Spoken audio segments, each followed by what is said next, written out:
Tom. Welcome to a brand new week. Excuse me if I seem a little sweaty.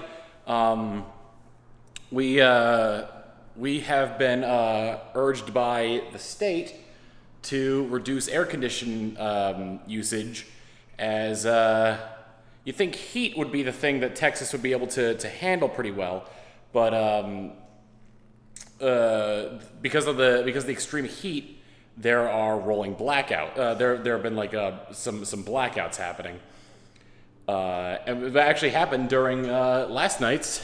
Like I said, I think I said it's Tuesday. It is Tuesday, which happened during last night's D&D session.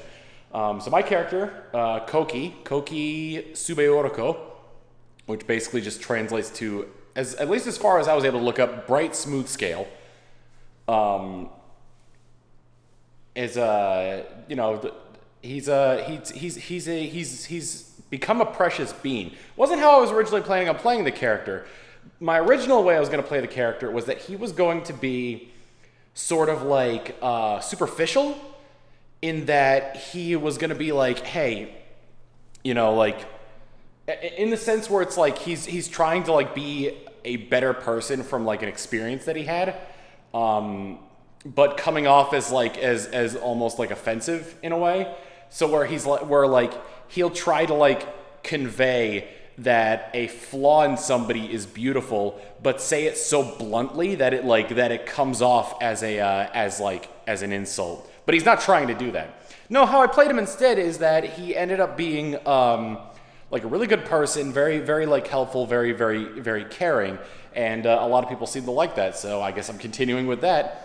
And it also, because he speaks in the third person and uses absolutely no pronouns whatsoever,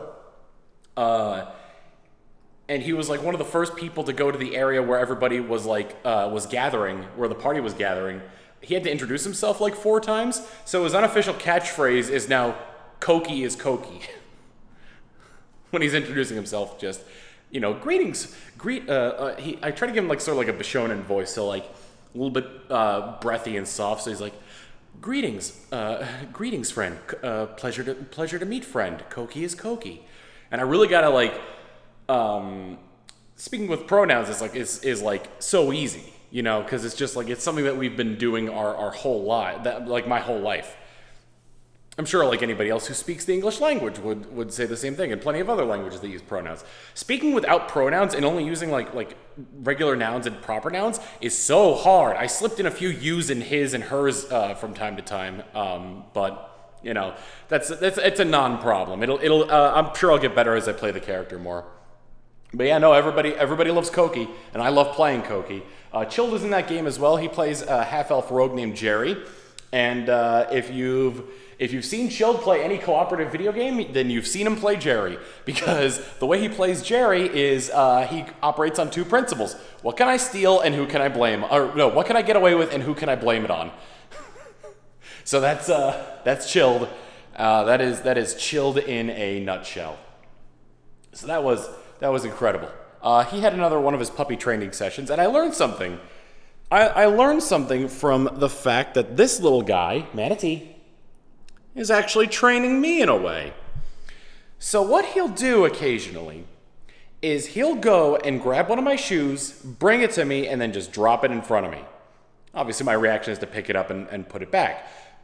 But my other reactions to it, including engaging with him over the fact that he picked up my shoe, states that it is a reaction that he enjoys. And it's basically like, oh good, he's paying attention to me. Because, I have to like spend like hours at a time, at my computer, not necessarily paying attention to him. So he's training me to like give him attention in exchange for this bad behavior, so he keeps doing it. So I gotta be a little bit more stoic on the fact that he's taking my shoes and whatnot. I guess I should go back to some of the other characters in our D&D campaign. We also have Tiri. I don't remember his last name, but that is I don't remember what race he is, but he's a paladin, like a Time Lord paladin, unofficially known as Time Cop, and is sort of like the unofficial dad of the group. He's the tallest one there. He's big kind of bruiser kind of guy, and like is watches out for everybody, and like and does the right thing because he's a paladin. We also have Ral. Zahesh, I think his full name is. He plays a homebrew race for this campaign called a Yozai, who's like a sort of like a human yokai hybrid, and he has like his arms are like these spectral tentacles, but he keeps them hidden in a robe at all times because it seems like he's kind of ashamed of them. So we'll see how his character develops. And then the last character is Elliot, who is a Way of Mercy monk who's kind of like more or less like a healer, who sort of like he's a little bit like socially awkward, and does like more or less like kind of admitted to doing human experimentation, but he's trying to like be like a good and sort of like polite person. And I think Kouki and Elliot have hit it off in terms of that, because Kouki is such a kind and genuine individual, and Elliot is like sort of like, I know what I do is looked down upon, but I still want like companions. I still want friends, that kind of thing. So I think it's going to create a really interesting character dynamic. If you want to watch this D&D campaign, it's been a card in the, I think it's that corner of the screen. The way I'm recording this, my view of it is reversed. I think it's that corner of the screen. So click there to give that a shot, or check the link in the description. Ink and Blood, and that's every Monday at noon Central Time on twitch.tv/Arcadum, with more with the VODs being posted on YouTube a few days or a week later, possibly. And man, after that, I just kind of like got absorbed into this world, because I'm having so much fun playing D&D that I started watching some of the other campaigns. And, a VTuber friend of mine, Haruka Karibu, is doing a campaign with Arcadum in like a different setting on Fridays, and hers starts this Friday, so I'm gonna watch that. So that's really neat. And like Takahata had one. Takahata is very interesting because he's got a few like characters in there. One person's playing a Goliath who's basically like always covered in garbage and loves garbage. Takahata's character is a goblin who worships money, basically. He's a goblin cleric who worships money. And then the last character is Video Game Donkey's character, who plays the same race as me, a Gekoi, but his scales look like Joker makeup, and he's called the Goker. And it is nuts. It's really funny. It's that one's called Lost at Sea, and I think that one's, if you're looking for a good laugh, that one's good to check out. So moving on from that, he had his training session. It went pretty well. He's a little bit touch and go on learning leave it, take it, and drop it. So I'm trying to teach that to him. He gets a little bit too excited with toys, so he doesn't quite listen to me on some of them. So I'm trying to teach him how it goes. I think I'll try again with treats to see like if he like backs off first, so that way I can teach him leave it at the very least. But it goes kind of like, you teach him leave it, then you teach him leave it, then take it, then you teach him leave it, then take it, then drop it. So we'll see. It's a matter of how persistent I am and how cooperative he is and how many distractions there are. That's a big thing. Top of that, Nintendo had their E3 coverage today, and that was really good. I was very lukewarm on a lot of the other presentations, mostly because I'm not a fan of a lot of the other stuff that's on there. A lot of the things that were advertised were for people who are fans of those projects or for investors. Nintendo basically went in entirely with things that I was super excited to see. They announced a new 2D Metroid game, which is a sequel to Metroid Fusion.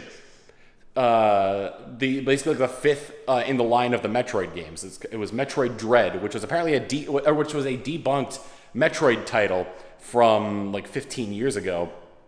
Or not debunked, but canceled Metroid title from 15 years ago. And then they ended up bringing it back with a fresh coat of paint, so I'm really excited for that. That was so good. They also announced a new Mario Party game that is a mishmash of a bunch of previous Mario Party games, just Mario Party boards and minigames remastered in HD with some modern twists to them. They showed that off a lot in the Nintendo Treehouse Live, and that was really interesting, seeing just all the different stuff that's like changed, added, all that jazz. So I'm really excited for that one. Oh, that one's so good. And a lot of it's coming out this year, too. Oh my god, October's going to be busy.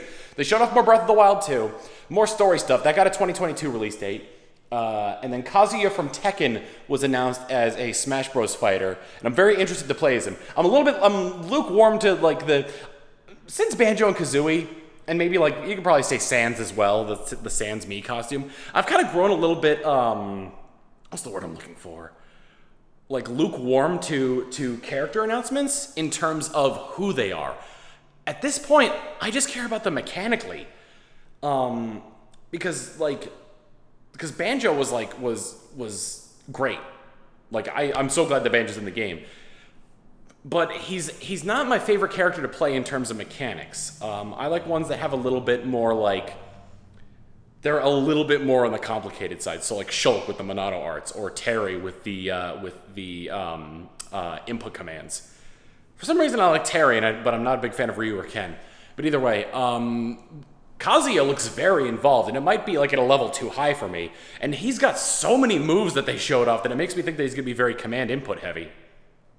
So I'm excited to get my hands on him and play him. And a lot of people are kind of upset that it's like, oh, it's Tekken. No one likes Tekken. Tekken's like Bandai Namco's biggest franchise next to Pac-Man.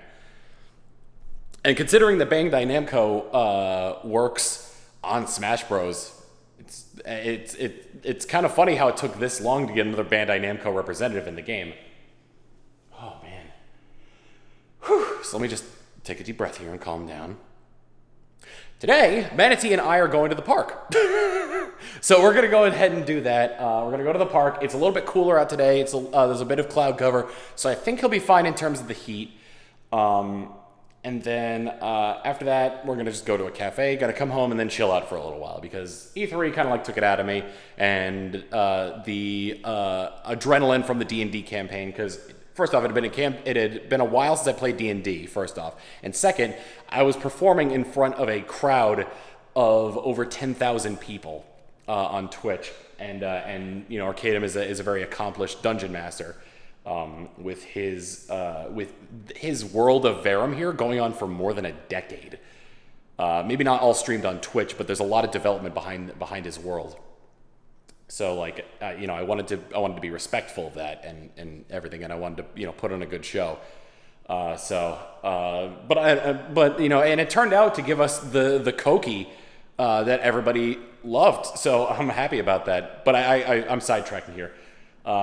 Just want to chill out for today. I realize that like I go to the park and the cafe so often that I act like I'm retired, which is really funny. But anyway, let's give him a little bit of like outdoor time.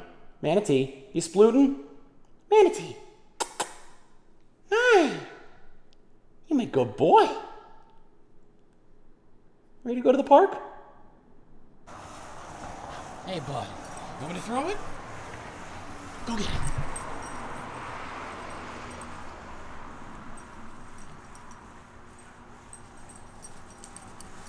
Good boy. Good boy. It is, what's today? Saturday. It's Saturday. Not a lot has really been going on this week. I've mostly just been keeping up with what I've been doing with like D&D stuff. And playing with Manatee here.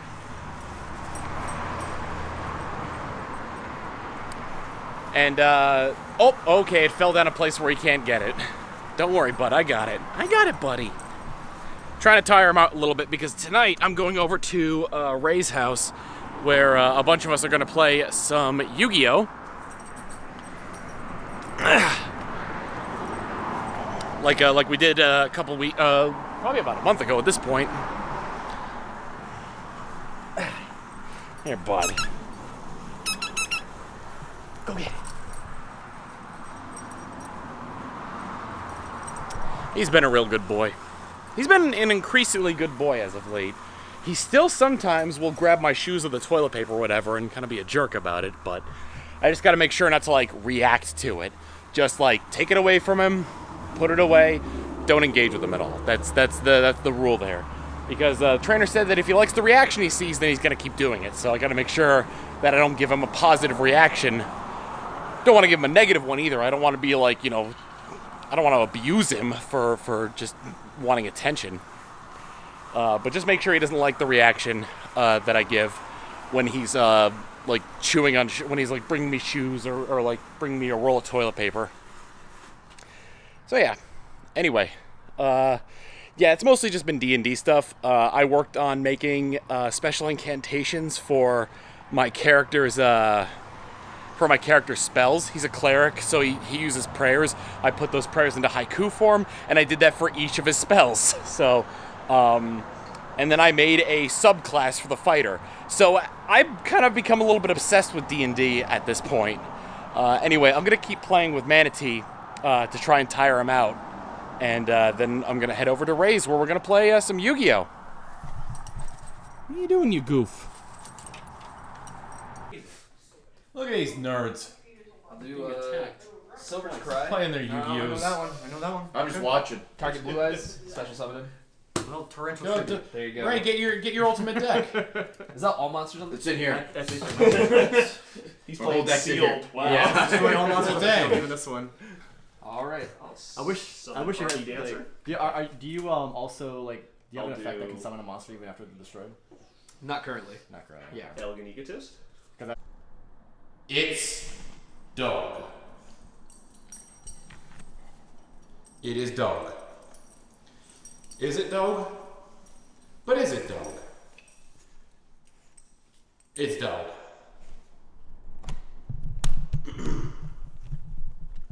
Also, it is Friday. What am I saying? It is Sunday. Anyway, Yu-Gi-Oh! Night went really well. That was a hell of a lot of fun. Definitely got to do it again real soon. You know, Ray and Tina are such great hosts, and they've been wanting to like host people for a long time because the pandemic kind of slowed down the you know how often they can really host people. You know, like they're one thing I always look forward to every year since I moved to Austin was their Christmas party, and this was a nice little get together to kind of like usher in sort of like the era of normalcy. Anyway, I took him to the park. He's a little bit tuckered out right now, but yeah, I think I'm just gonna take it easy for the rest of the night. Took him to the park, and then we went to Ski Shores Cafe, and I had a little bit too much to drink, so I'm kind of like in a state of being like. The other good thing that happened is that the what is it? ERCOT wanted us to keep our air conditioner like on a low setting. By low, I mean a higher temperature until Friday. Friday's passed, so we're back to the normal temperature. And I feel a little bit more energetic now that I'm in like a more stable indoor temperature. It doesn't affect me as much outside because I guess I kind of expect that. But when it's hot inside, that's when it kind of like starts really getting to me. Anyway, excuse me. Excuse me while I say that it has been a pleasure having you this week again for another Tom Vlogs, and I will. Very much enjoy seeing you in the next one because, well, it's not that late. I'm pretty much just going to laze around in bed or on the computer all night. So, you know, there's that. Tomorrow's D&D, and I'm so excited for that. I was so excited after the first session, and I'm excited now. See you all next week. Later.